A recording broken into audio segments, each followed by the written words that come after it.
Bonjour à tous. Avec Marie, on va commencer par vous présenter un état des lieux de l'offre et la demande des vins Nolo en France et dans un certain nombre de pays européens et plus largement mondiaux. Mince. Donc tout d'abord, un point sur le contexte actuel au sens large de la consommation d'alcool de manière plus générale.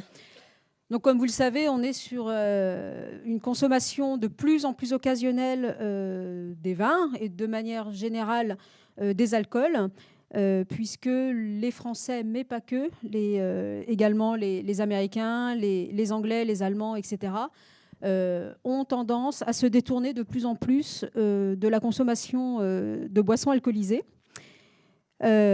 Avec une part de non-consommateurs de boissons alcoolisées qui a tendance à augmenter au fil des décennies.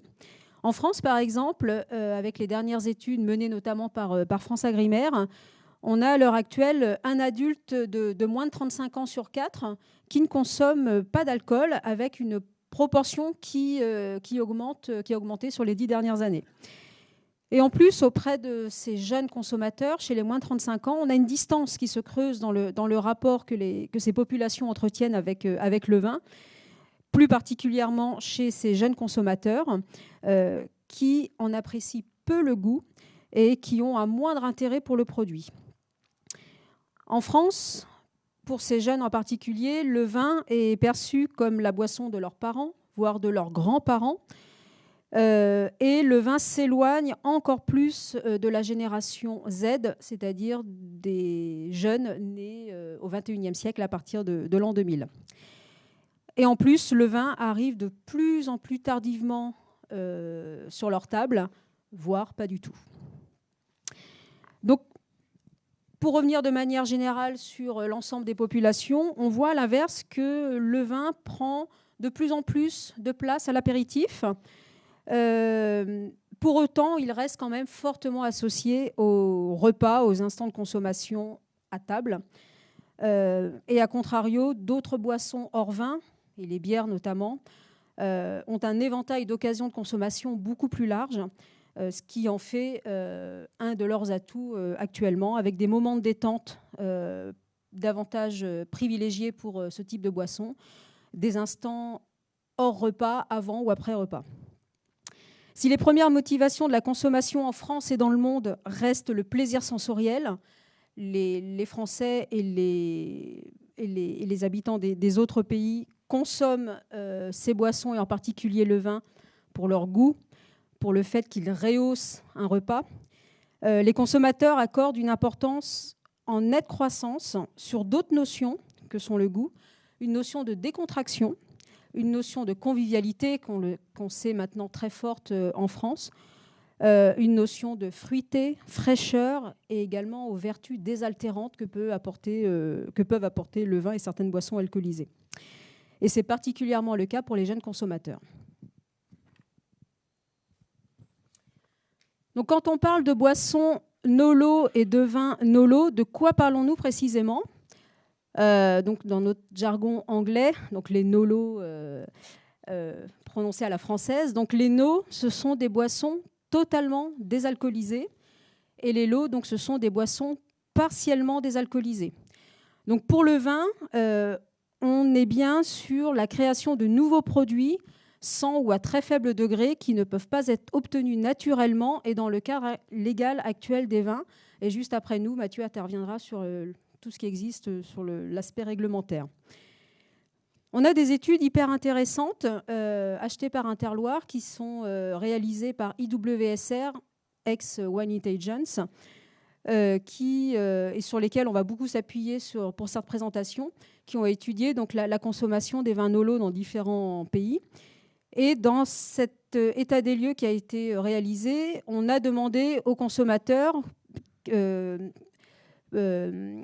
quel degré, pour eux, quel degré faisait référence à ces vins à faible teneur en alcool. Et en moyenne, pour tous les pays, pour un consommateur sur deux, des vins à faible teneur en alcool, ce sont des vins qui contiennent entre 4,5 et 6 degrés d'alcool. Et si on regarde plus précisément sur certains pays, On voit que cette gamme est un petit peu plus élevée aux États-Unis, alors qu'à l'inverse, les Britanniques attendent un petit peu moins de degrés dans des vins à faible teneur en alcool. Donc, dans ce nouveau contexte de consommation, il est vraiment crucial de regarder, en point de départ de notre réflexion, quelles sont les attentes de nos consommateurs, qui sont-ils et dans quel contexte de consommation ils consomment ces vins nolos. Donc, nous sommes à l'échelle ici des 6 principaux pays consommateurs de vin à l'échelle mondiale. Et si on regarde de manière globale sur ces 6 pays, nous restons bien évidemment sur un marché qui est très émergent, mais qui a une croissance continue depuis 2021. À l'échelle globale de ces 6 principaux pays, Allemagne, Australie, Canada, États-Unis, Japon et Royaume-Uni, on a aujourd'hui un adulte en âge de consommer de l'alcool sur 2 qui a déjà acheté des boissons nolo. Par contre, quand il s'agit de vin nolo, cette proportion ne tombe plus qu'à 1 sur 6. Au niveau des vins nolo, le nombre d'acheteurs réguliers de vin qui connaissent les vins nolo et qui cherchent à en acheter est dans tous les pays en croissance depuis 6 ans. Dans ces 6 pays en croissance depuis 2021.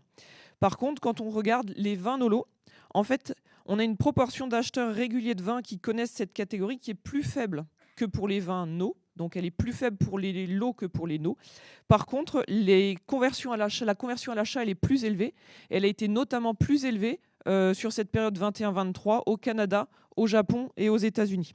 On a une sensibilisation à l'achat et un acte d'achat, de transfert d'achat qui est plus élevé sur les lots que sur les no. À l'échelle mondiale, les principaux pays d'intérêt, ou en tout cas qui vont être porteurs de la croissance de ce marché, sont l'Allemagne et le Royaume-Uni. Ce sont les 2 pays les plus matures aujourd'hui, parce qu'ils ont la plus grande proportion d'acheteurs de vins qui connaissent les vins nono aujourd'hui. Et donc dans ces 2 pays, Allemagne, Royaume-Uni, le principal enjeu va être vraiment d'améliorer le taux de conversion de ceux qui connaissent déjà la catégorie, et à les convertir en acheteurs, et de ceux qui achètent déjà en augmentant leur fréquence de consommation. Les États-Unis sont, eux, un marché qui est toujours en croissance.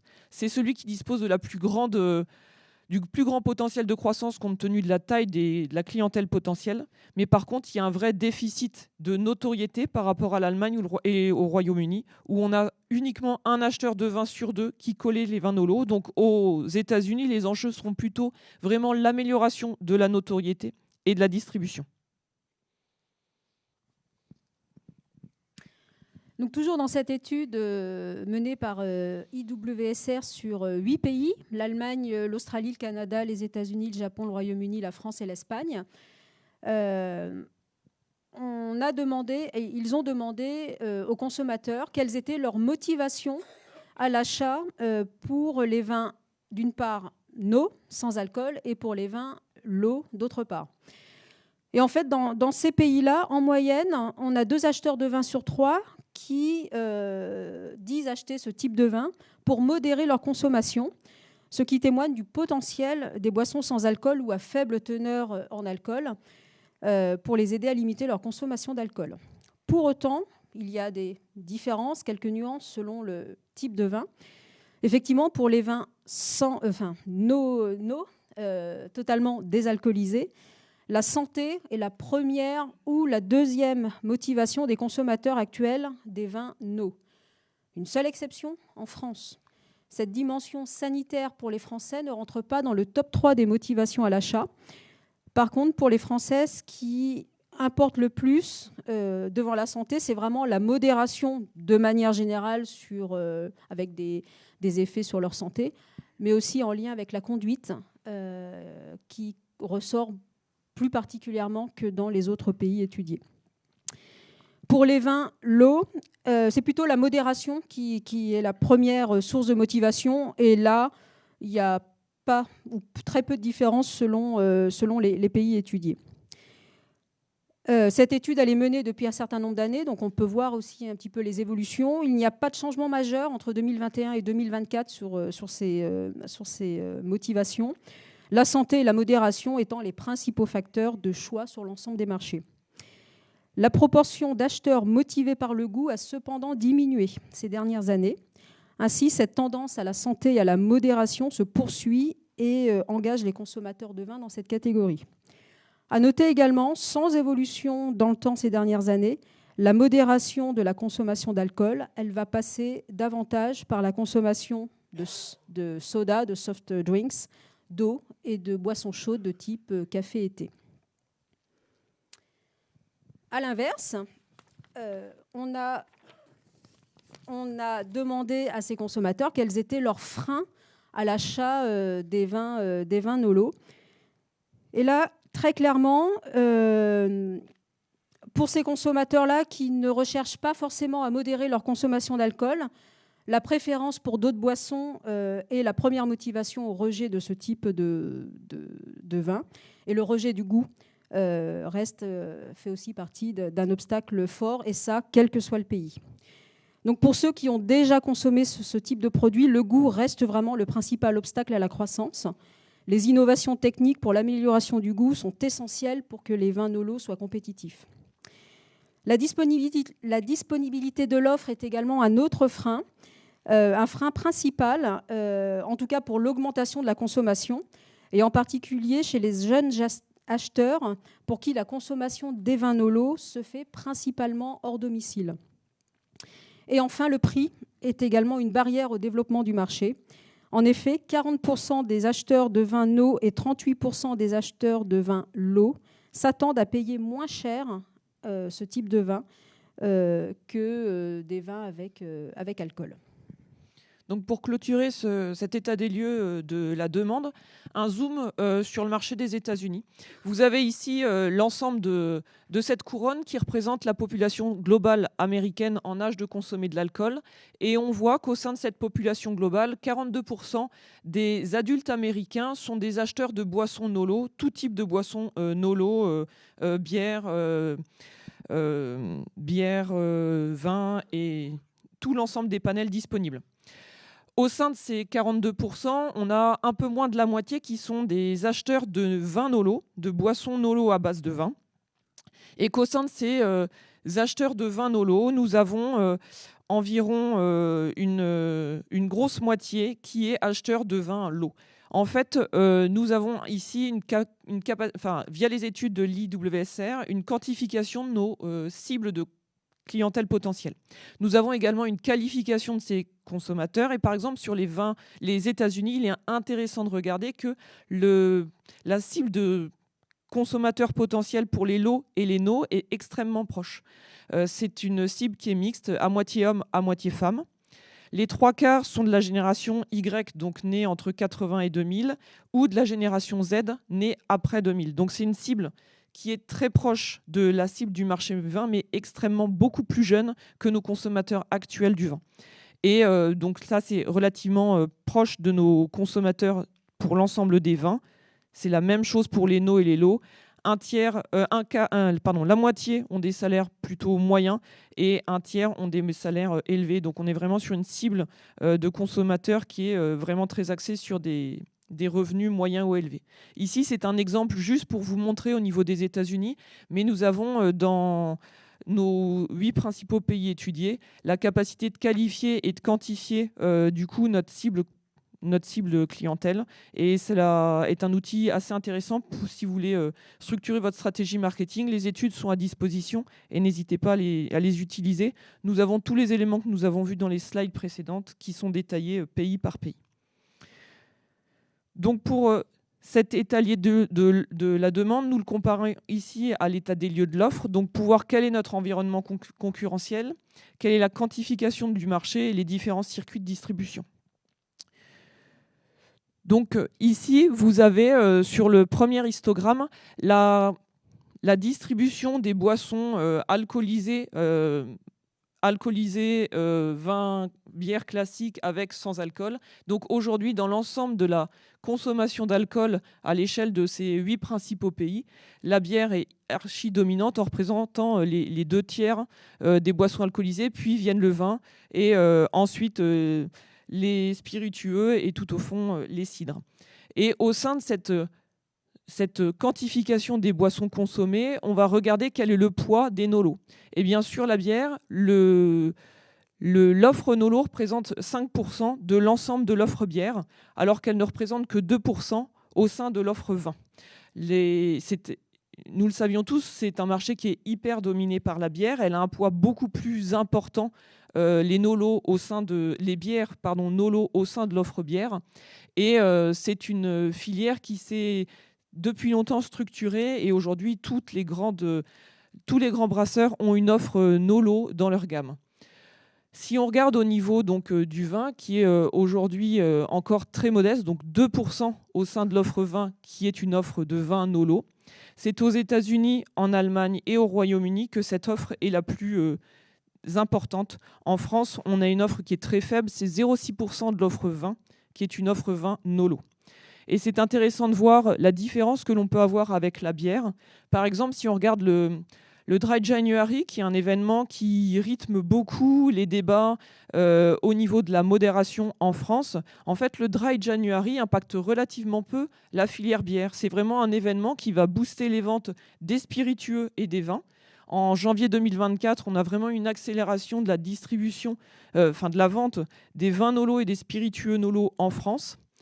A contrario, la bière, elle, surfe plutôt sur les ventes estivales et elle développe très fortement ses ventes sur la période estivale grâce à ses vertus désaltérantes et rafraîchissantes, vertus sur lesquelles le vin et les spiritueux sont aujourd'hui moins associés.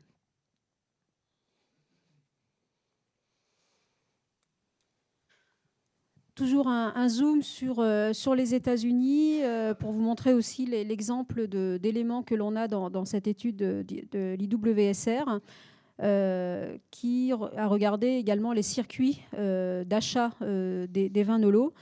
Et ce qui est intéressant de noter, c'est qu'avec l'amélioration de la disponibilité de la gamme, la distribution du coup de ces vins est de plus en plus diversifiée est très proche de la distribution des vins alcoolisés.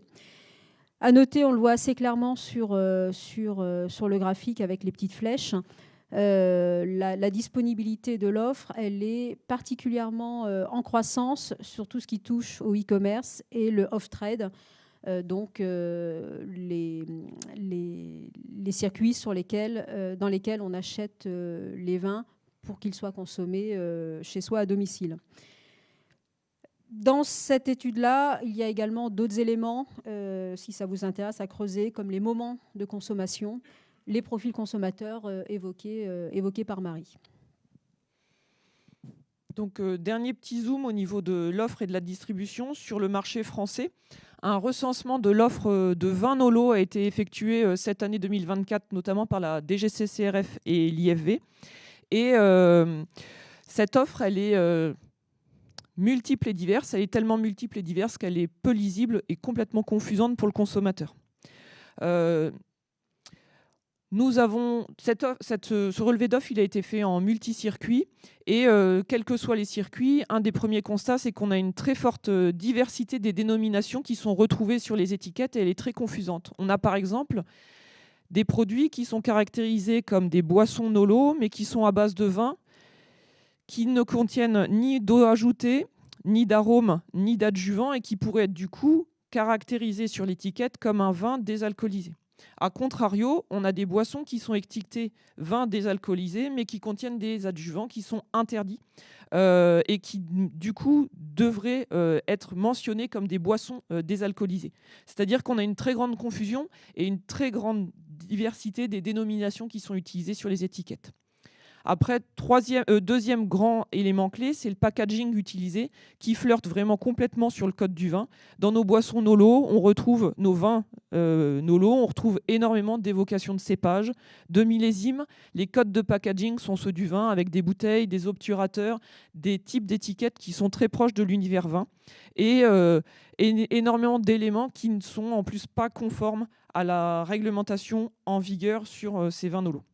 On a également une très grande incohérence du positionnement de ces produits dans les rayons. Et tous ces éléments mis bout à bout apportent vraiment énormément de confusion pour le consommateur. La filière est aujourd'hui en train d'induire une grande confusion chez le consommateur qui peut à terme conduire à beaucoup de méfiance du consommateur qui pourrait risquer de s'écarter de tout ce marché si vraiment il ne se retrouve pas et n'arrive pas à avoir une vision très claire des caractéristiques même des produits qu'il souhaite acheter. Donc on a vraiment un vrai enjeu sur cette ce marché qui se développe, c'est de proposer une information très claire, très lisible et conforme à la réglementation, bien sûr, pour vraiment une confiance et une clarté pour le consommateur, et également toute une notion de formation et de sensibilisation des opérateurs qui mettent en marché et des distributeurs pour que ce soit bien plus lisible pour notre consommateur. En conclusion, quelques pistes sur les perspectives et les enjeux, donc les perspectives à horizon 2030. Donc ces perspectives, elles sont détaillées par pays. Ici, je vous les montre à l'échelle mondiale et globalisée. Les vins NOLO vont connaître une croissance dans les années à venir qui va être principalement pour les vins NOLO portés par les vins LO.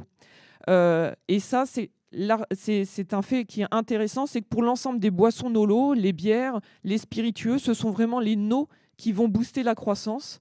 Pour les vins, c'est différent. Ça risque d'être les LO qui vont avoir une croissance plus importante dans les prochaines années parce que l'écart de goût avec le vin classique est beaucoup plus faible au niveau des lots, et les enjeux, les perspectives selon l'IWSR sont vraiment sur une croissance qui va être boostée par les vins à faible teneur en alcool qui risquent de croître à plus de 20% à horizon 2031, alors que les vins sans alcool risquent de croître à plus 9%.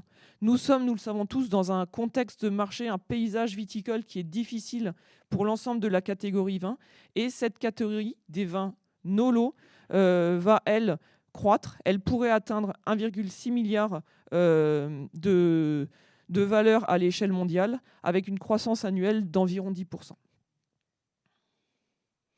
Les principaux défis à relever, donc on en a évoqué de nombreux avec Fanny lors de cette présentation, ça va être vraiment l'amélioration du profil gustatif pour être en phase avec les attentes consommateurs, et notamment vertus désaltérantes, vertus rafraîchissantes et un goût vraiment qui plaît aux nos consommateurs actuels, avec du coup un enjeu d'investissement dans les technologies et l'innovation et son déploiement auprès du plus grand nombre d'acteurs.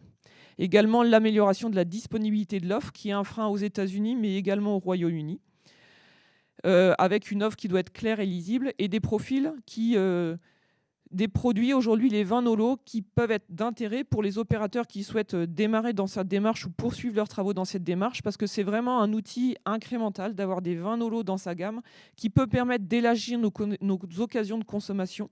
Là, aujourd'hui, nos consommateurs, ils consomment beaucoup de choses hors vin. Ça peut nous permettre de nous positionner sur des occasions de nos consommations qui sont aujourd'hui trustés par d'autres boissons. Ça peut nous permettre de fidéliser nos consommateurs sur des moments de leur vie ou des moments de leur journée où ils ne consomment pas d'alcool. Et c'est un vrai territoire d'innovation, notamment pour nos marques, si on veut notamment s'engouffrer et se développer dans tout ce qui est des innovations packaging, comme tous les produits ready to drink, qui sont vraiment de plus en plus attendus, notamment par nos jeunes consommateurs pour les consommations on-trade.